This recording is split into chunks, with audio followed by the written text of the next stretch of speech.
Hello students, welcome to your computer class. Yesterday we have studied about the tokens, smallest entity of the Python program. That is called a token. Right? Now today we will discuss about the bare bone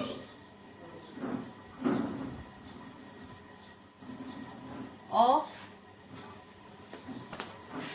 Python program.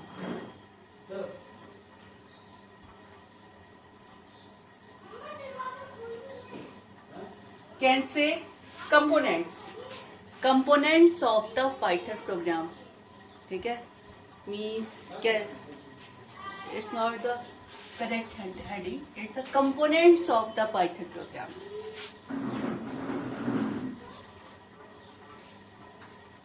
ठीक है, components में आपका आता है statement, expression, statement,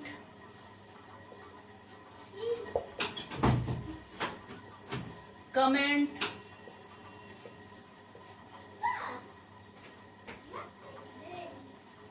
function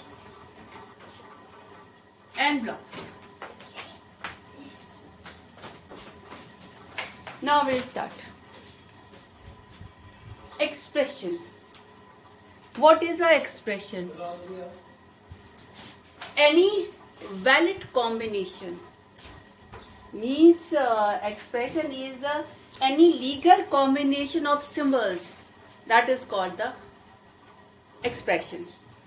ठीक है, जैसे x plus 3. Okay, plus operator and two operands. Proper. ठीक है,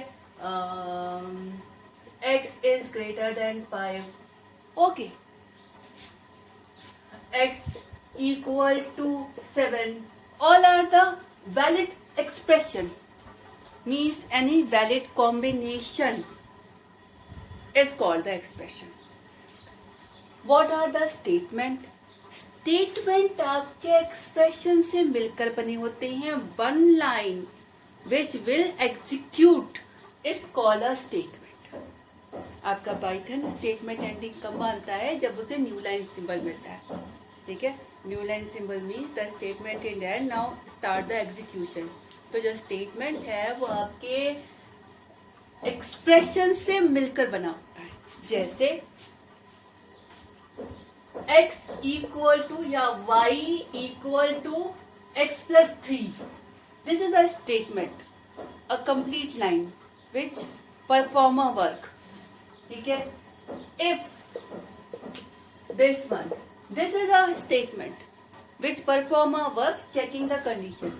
This is the expression, any legal combination of can say of symbols is called the expression, or combination of expression is called statement which will execute a line. आपके statement execute होते हैं और आपके statement expression से मिलकर बने होते हैं. For example, this is also expression. ये आपकी एक पूरी एक लाइन है जो एग्जीक्यूट होगी.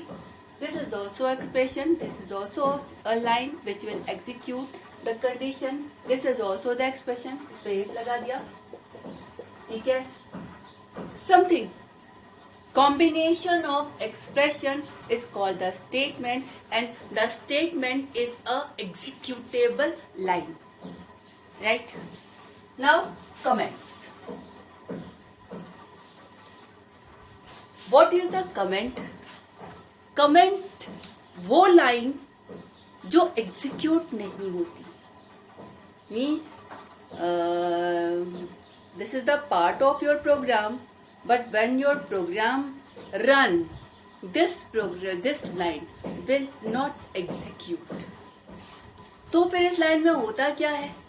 इस लाइन में कमेंट में you will define what the program is, what the below line is, definition about the program or definition of the below line you will use in comment. Comment आपके single line में भी हो सकते हैं, multi line में भी हो सकते हैं. सिंगल लाइन कमेंट आप हैश से लिखते हैं, मतलब हैश लगाया, उसके बाद आप जो कुछ भी लिखिए वो पूरी की पूरी लाइन आपकी एग्जीक्यूट नहीं, मतलब एनीथिंग कुछ भी लिखिए, this line will not execute. अब आते हैं multi line.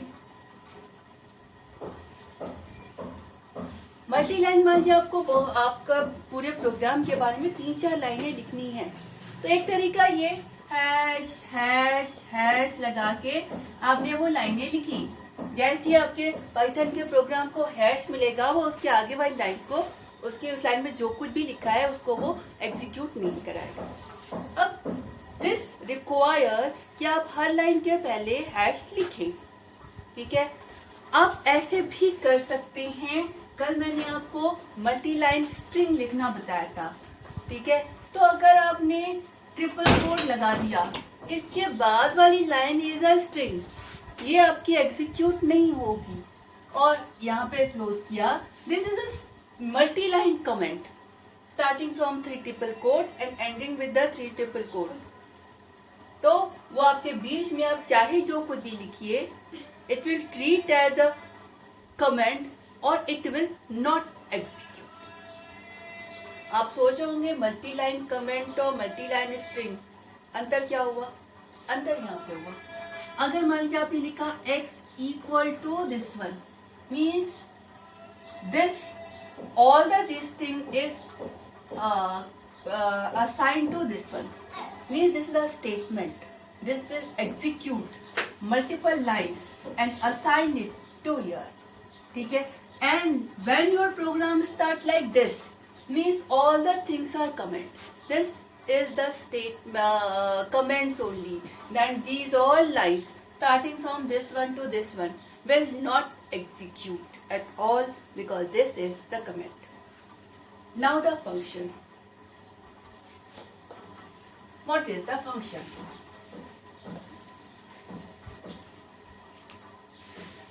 Function is a group of code which will execute when you call.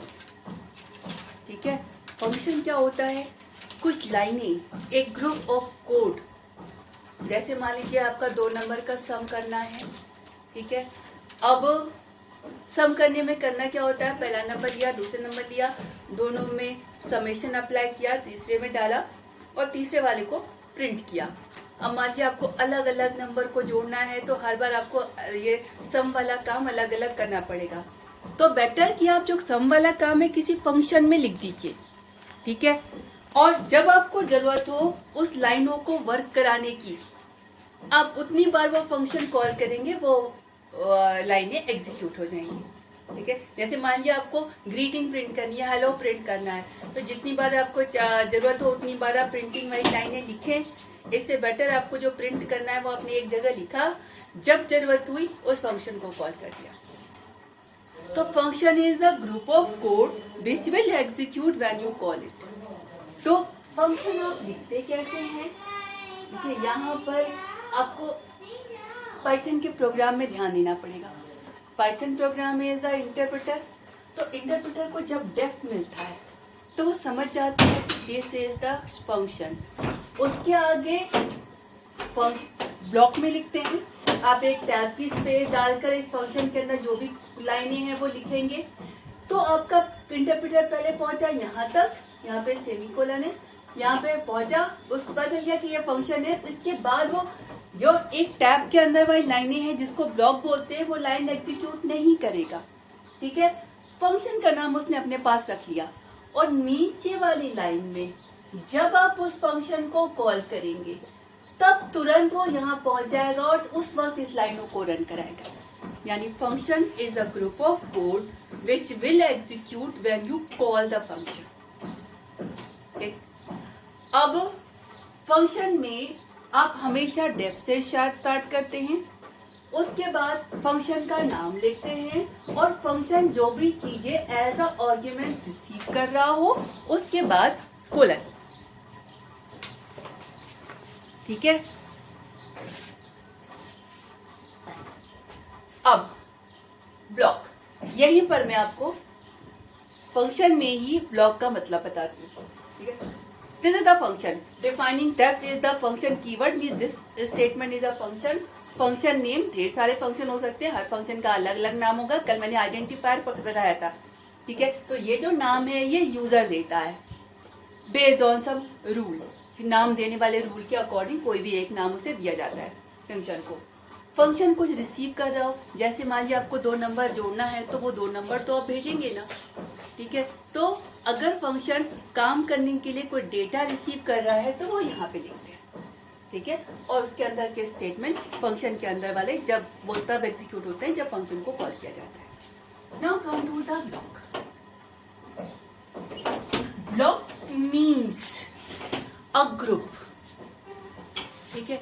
आप लोगों ने लास्ट ईयर लूप भी पढ़ा है, इफ भी पढ़ा है। अब जस्ट रिमेम्बर, जब हम एक कंडीशन ट्रू होती है तो कुछ number of statement, not a single statement, number of statement आप एग्जीक्यूट करते हैं। सिंगल भी कर सकते हैं, depend, but for the grouping. जैसे लूप कंडीशन ट्रू हुई तो आप number of statement bar bar run कराते हैं। Now what is the block? Block is group of statement, और आपका ब्लॉक हमेशा सेमी ये कोलन बताता है। मतलब जब भी जिस स्टेटमेंट के बाद आप कोलन लगाएंगे तो ये इंटरप्रेटर को बताता है कि this is the starting of the block. इसके नीचे एक टैब स्पेस के साथ जितने भी स्टेटमेंट लिखे हुए हैं वो सारे के सारे एक ग्रुप का पार्ट हैं। अब मैं कुछ एग्जांपल लेती हूँ। जैसे एक एग्जांपल ऊपर डेफ लिखा ही हुआ है, पहले मैं आपके नॉन एग्जांपल लेती हूँ। जैसे आपने लिखा इफ कोई भी condition x is greater than 2 colon, आपने उसके बाद लिखी 3 लाइनें, ठीक है। यहाँ पर इफ कंडीशन के बाद colon means the block is starting. अब अगर ये कंडीशन ट्रू होगी तो ये तीनों लाइनें चलेंगी, और अगर ये कंडीशन फॉल्स होगी तो फिर स्टेटमेंट सीधा यहाँ पर आएगा, ये तीनों ही लाइनें रन नहीं होंगी। मीन्स ये वाली चीज बता रहा है कि इस लाइन के बाद एक टैब स्पेस से जितने भी नंबर ऑफ लाइन है they all are the block of this statement, same statement. जैसे आपने मान लीजिए व्हाइल लूप लिखा, कोई भी कंडीशन लिखी, कोलन लगाया, अब आपने मान लीजिए नीचे 4 लाइनें लिखी, कंडीशन चेक हुई और कंडीशन ट्रू है तो ये लाइनें उतनी बार चलेंगी, बार बार यही लाइन, मतलब इसके आगे आपकी और भी लाइन है पर वो यहाँ तक तब तक नहीं जाएगा जब तक ये वाली कंडीशन ट्रू है। यानी ये जो लाइनें हैं जब तक ये कंडीशन ट्रू रहेगी यही लाइनें बार बार चलती रहेंगी। अब आइए फंक्शन पर। फंक्शन में भी आपका लास्ट लाइन सेमी कोलन होता है। आपका फंक्शन कॉल देखिए, फंक्शन पहले इंटरप्रेटर चेक किया, डेफिनिट द फंक्शन, यहाँ पे कोलन लगा है मतलब एक टैब स्पेस के बाद जितनी लाइनें हैं वो इस ब्लॉक का पार्ट है। यानी आपका इंटरप्रेटर अगला वाला चेक करेगा वो इसके बाद यहाँ पे इन चारों लाइनों को देखेगा ही नहीं। कब देखेगा? जब आप फंक्शन कॉल करेंगे। जब आप फंक्शन कॉल करेंगे सीधा कर्सर यहाँ पे आएगा और जितनी लाइनें उस ब्लॉक के अंदर है उतनी ही लाइनों को रन कराएगा। तो this block means group of statement. देखिए आपके पाइथन में स्टेटमेंट की ग्रुपिंग का कोई अलग से सिंबल तो होता नहीं है। तो ग्रुपिंग करने के लिए हम ये कोलन और इंडेंट ये 2 चीजें यूज करते हैं।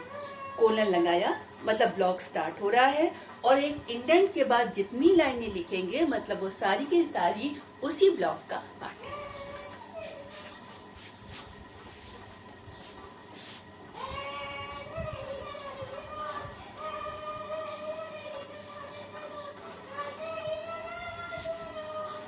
Now, variables and assignment.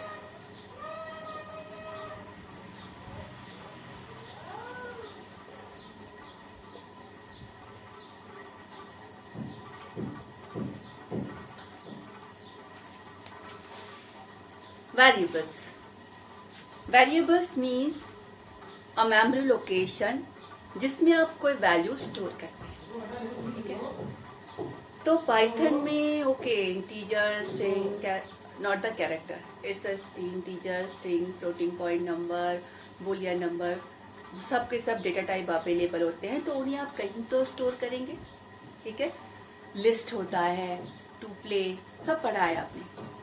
तो ये ऑल आर द वेरिएबल्स। ठीक है, अब variable name is the identifier name, जो नाम आप देते हैं based on the given rule. जैसे फंक्शन का नाम आपने दिया, function name is the identifier, variable name is also identifier. Python में कोई भी वेरिएबल पहले से डिक्लेयर नहीं होता।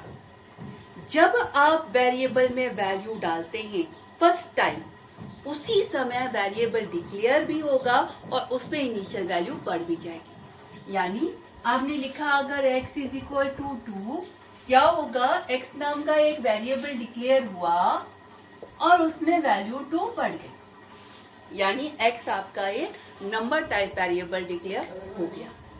अब यहाँ पर आपको एक चीज ध्यान में रखनी है, in fact you know I am just summarising.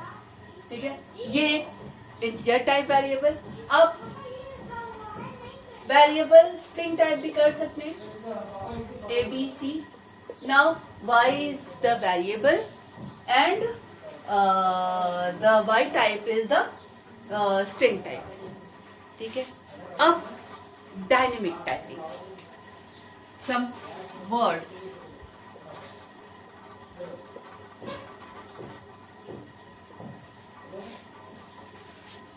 अब अगर आपने कोई वेरिएबल डिक्लेयर किया है जो इंटीजर टाइप का है, कब कैसे डिक्लेयर करेंगे? जैसे मान लीजिए आपने डिक्लेयर किया a इज इक्वल टू 2, क्या है, एक वेरिएबल है जिसमें 2 पड़ा हुआ है, यानी a इंटीजर टाइप का हुआ। आप अगर a में अब अगर xyz डाल दे तो अब a में क्या गया, xyz गया, मीन्स a अब स्ट्रिंग टाइप हो गया। ठीक है, how it is possible? It is possible because both are the immutable. करते क्या है कि ये इस प्लेस पर कोई चेंज नहीं होता। पहले मैं इंटीजर वाला ही चेंज करके आपको दिखाऊं how it is immutable. Then जैसे मान लीजिए आपने किया x इज इक्वल टू 2, अब अगर आप x को प्रिंट करेंगे तो x की वैल्यू प्रिंट होगी। इसकी आईडी मतलब एड्रेस होता क्या है, एक लोकेशन जिस पर 2 पड़ा हुआ है, x उसको पॉइंट करने लगा, इसका एक कोई एड्रेस होगा। आपने किया प्रिंट x, तो क्या प्रिंट होगा, x जिसको पॉइंट कर रहा है उसमें क्या वैल्यू है। और अगर आपने किया प्रिंट या सीधा आईडी ऑफ द x, तो x जिसको पॉइंट कर रहा है उसका एड्रेस। अब आपने किया x इज इक्वल टू 5, अगर वो चेंज इन प्लेस होता, आप x को प्रिंट करेंगे तो अब वो 5 प्रिंट करेगा, लेकिन अगर आपने अब आईडी 5 किया तो ये अलग लोकेशन को प्रिंट करेगा। Means integer is a immutable, means आप इंटीजर वैल्यू को इन प्लेस चेंज नहीं कर सकते। आप यहाँ पे देखेंगे अगर आप ID of the x print करेंगे तो अब इस वक्त आपको अलग लोकेशन प्रिंट होगी, इस वक्त आपको अलग लोकेशन प्रिंट होगी। मतलब आपने जो नई वैल्यू डाली है वो उस पुरानी वाली जगह में नहीं गई है, वो आपकी किसी और जगह पे थी, अब उस जगह का एड्रेस एक्स में आ गया है।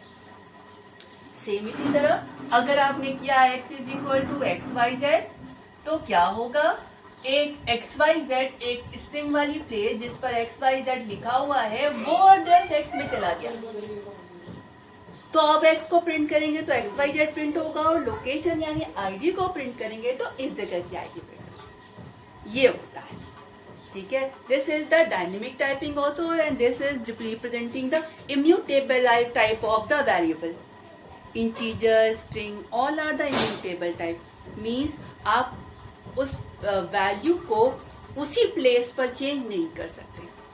वैल्यू चेंज होगी तो आपके वेरिएबल में जो एड्रेस पड़ा हुआ है वो एड्रेस, यानी पहले ये वैल्यू थी, वैल्यू ये वाली डाली, तो अभी पहले इसका एड्रेस इसके पास था, अब इसका एड्रेस इसके पास हो गया, यानी इस जगह पर 2 था तो 2 ही है, वो इस जगह वाली वैल्यू 5 नहीं हुई है। अब इस पास 5 का एड्रेस आ गया, इसके पास अब XYZ का एड्रेस हो गया। So this is immutable, you can't change the value in place. In place वाली वैल्यू को आप चेंज नहीं कर रहे, ठीक है। Sufficient one, will take the remaining thing tomorrow. Okay, thank you.